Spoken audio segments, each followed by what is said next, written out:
Si vous voulez connaître les secrets de l'univers, pensez en termes de fréquence et de vibration, disait Nikola Tesla. Vous savez qu'on a 7 centres énergétiques qui sont reliés à 7 notes, do, ré, mi, fa, sol, la, si. Et ces 7 notes correspondent à un organe. Chaque organe a aussi sa propre fréquence, et une fréquence donnée.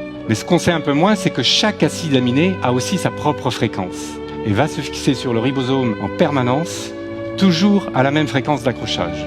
Alors vous avez un morceau qui s'appelle le canon de Pachelbel. Alors ce morceau-là, je vais vous dire une chose, écoutez-le tous les jours. Pourquoi? Parce que ce morceau-là, il a la particularité, il faut savoir que sur notre chaîne polypeptidique, on a à peu près 300 acides aminés.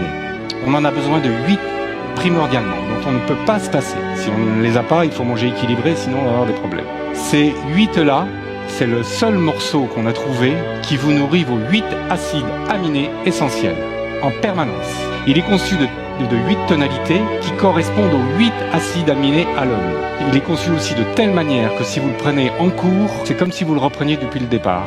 Il a 4 couplets avec des notes semblables.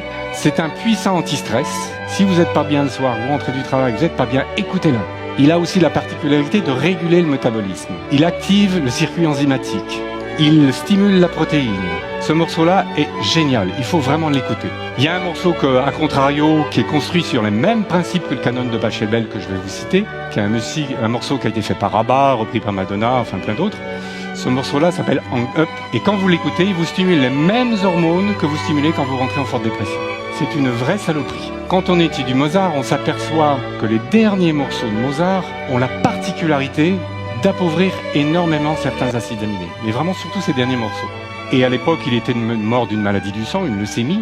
Donc pour moi, ça c'est mon avis personnel, je pense que Mozart s'est tué avec sa musique.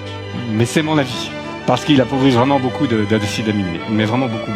Et d'ailleurs, quand on l'utilise sur des plantes, on s'aperçoit que les plantes ne poussent pas beaucoup, elles ont plutôt tendance à végéter.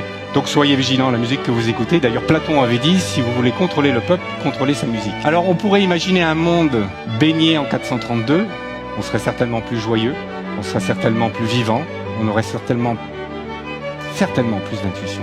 Globalement, soyez vigilants donc aux musiques que vous écoutez et au comportement que vous avez, car un bon comportement amène à un taux vibratoire beaucoup plus élevé. Vous émettez beaucoup plus de bonnes ondes et automatiquement, vous faites du bien autour de vous.